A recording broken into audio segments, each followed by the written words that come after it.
when this cruise missile hit the Pentagon, because I think it was a cruise missile or something of this nature, not a commercial airliner. Or a plane, yeah. It's a coup. So therefore, the aim of the coup is to radically change the mode of functioning and the overall policy of the government, sure, of the state apparatus, and of the whole society. In other words, it's an attempt really to reorganize world political affairs around this spectacular demonstrative act of terrorism to accredit this really lunatic notion that there is terrorism, that there really is a terror group that can do these things, which there's not in the real world, right? Inside the U.S. government, yes, but in the Arab and Islamic world, no, forget it.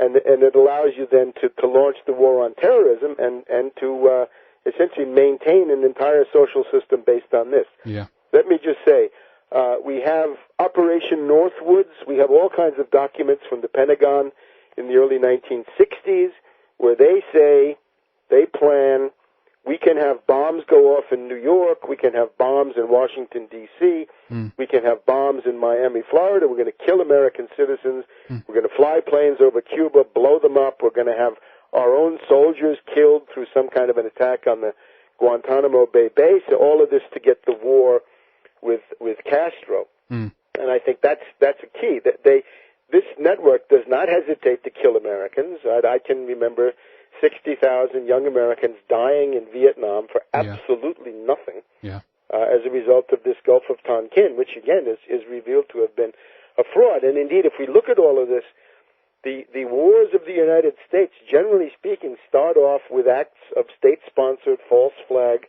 terrorism of this sort. Right? The Mexican War in 1846 was done through a military provocation, a kind of a Gulf of Tonkin. The World War I is a little bit more complex. The Spanish-American War of 1898 is clearly the blowing up of the battleship Maine in Havana Harbor. It's clear that was done from inside the battleship and not from outside, so that somebody wanted to blow up that ship to get a war between the United States and Spain to found the U.S. empire. That also had a lot to do with the fact that the British didn't want Germany taking over the Philippines. They wanted the U.S. to take it, so the Germans would not get it because of the geopolitical situation of the world. That one is clear.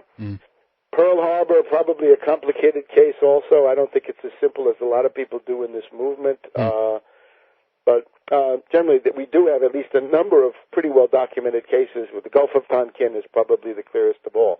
That they wanted the same group, same people in some cases, wanted the war in Vietnam, and therefore they staged the Gulf of Tonkin incident, which again was a complete fraud and a setup to do it. Now, what's the goal? That's really the interesting question. Yeah, it is. I would say the goal is at the highest level to maintain U.S. and British world domination. Look at the world today. Who acts together? Who dominates the world? Who are the aggressors? It's basically the United States, the British, and from time to time the Israelis come in as the third leg of that. And the key to U.S.-British world domination is the dollar. Unlike the Soviets or the Nazis, this is not a combination that depends on physically occupying countries, but rather dominating them through economics and finance. The main instrument for this is the dollar, and we are, of course, living through the death agony of the dollar as country after country, Iraq, North Korea, Syria, have dumped the dollar. The Iranians are trying to dump the dollar. The Russians have now dumped the dollar to a significant degree by bringing in the ruble-dominated Russian trading system. The Iranians would like to sell oil based on euros. The Brazilians and the Argentinians have just eliminated the dollar in their bilateral trade. In other words, the notion that the dollar can impose itself as the sole currency of international finance, of raw materials, of oil, and all the rest of this. This is obviously coming to an end, and it was clear that this self-inflicted goal, right, the own goal, as the British would say, right, you score a goal on yourself, which they did on 9/11. This is designed to try to maintain this imperial construct by allowing it to well, as they say, preemptively attack anybody who challenges the system, who challenges the domination of the dollar. And that's, of course, what they've done.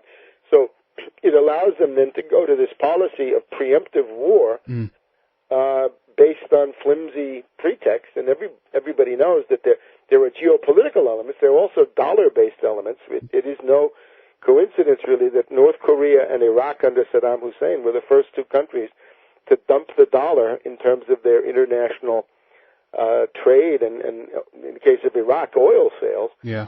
And that this, they went to the euro. So, yeah. So that's the danger. In other words, it's to try to maintain this unique role of the dollar. And of course, the U.S. is running a foreign trade deficit now of $1 trillion a year. We've had a $70 trillion deficit.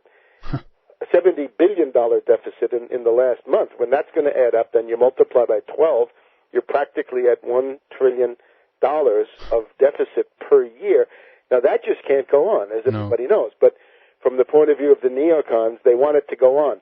There's a broad sense in the way that Orwell understood this.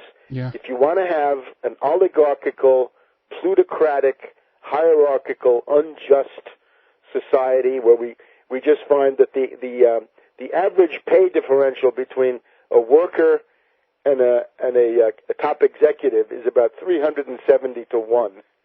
That's from the newspaper of yesterday. How can you have such a society in the modern world? Yeah. I mean, 5 to 1, okay, 10 to 1, 20 to 1, 50 to 1, but not 370 to 1. It's out of this world. It's so unjust. Yeah. It's screaming out as unjust, right? It cries out to heaven. So the Anglo-Americans, these neocons have all read Leo Strauss, who is simply a kind of a version of Carl Schmitt. Carl Schmitt being Hitler's lawyer. Right? Hitler had a lawyer. That was Carl Schmitt. Carl Schmitt had a protege. That was Leo Strauss. All these neocons come directly from Leo Strauss. It's like saying they really come a little bit indirectly from Hitler himself. And they have this idea, the essence of politics is the enemy image. Samuel Huntington writes the same stuff. If you want to have a cohesive society, you need an enemy image. That's how they operate. Yeah. And Samuel Huntington has also developed this even more in The Clash of Civilizations. He says, who's challenging Anglo-American world domination? He says, well, the Arabs and the Muslims are doing it by virtue of their population growth. The Chinese are doing it by virtue of their economic growth. And then Paul Wolfowitz comes in with the Wolfowitz Doctrine of 1992 saying, don't forget the Russians because they're the ones who can blow you up. So you have to think about them too. So it ultimately defines a clash of civilizations against the Arab and Islamic world first, against China and then Russia later. And maybe not that much later, because just this spring in the March-April edition of the Council on Foreign Relations Foreign Affairs magazine, we find an article by Professor Lieber and Professor Press saying that a first strike against the nuclear forces of Russia and or China is now eminently feasible. It can be done. Don't worry about it. It's a piece of cake, right? Cakewalk. So the same people who told you that Iraq would be a cakewalk are essentially saying that a nuclear war against Russia and China will also be a cakewalk. Well, I can remember, if you want to talk about Dr. Strangelove, remember that there was the doomsday machine. And the Russians did have a doomsday machine in the 1990s. And I would say that means they probably still have a doomsday machine. So you're not going to get away with a first strike against Russia or China. We've got a lot of people railing now insanity against North Korea. They want to attack North Korea. They want to attack Iran. They want to attack Venezuela. They want to attack Cuba. There's a list now of countries. Essentially what it means is endless war, World War III.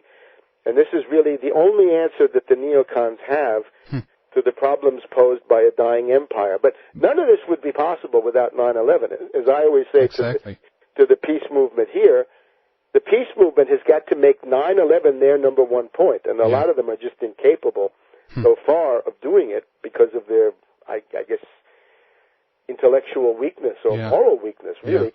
But if you look at these wars, right, we're seeing the clash of civilizations now acted out under the banner of 9/11. Afghanistan, Iraq, we're on the verge of an attack on Iran, and it's all being done in the name of 9/11. So if you want to stop these wars, you need to attack the 9/11 myth. Exactly. So this is, of course, what it is. But a lot of them, we have a whole tribe of left gatekeepers here that don't want to do that. You think of somebody like Noam Chomsky, probably the most famous American leftist. Yeah. On this issue, and really on most issues, he is worthless. He has been the biggest asset for George Bush in this entire thing, because Noam Chomsky is out there saying that the official version of 9/11 is just fine. There's no alternative to the official version.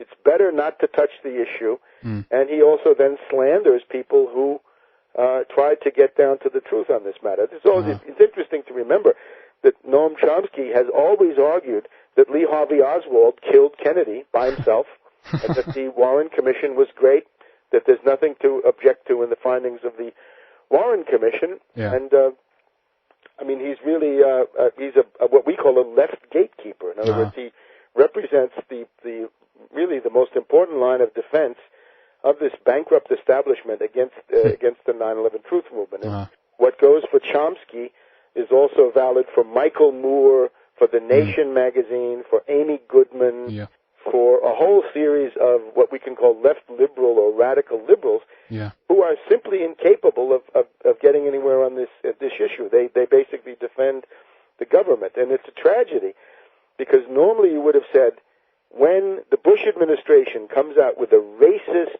warmongering, militaristic, really fascist myth like the 9/11 story, you would expect these people to be the first ones to say, no, we don't accept it, Exactly. it's fantastic, it's not proven.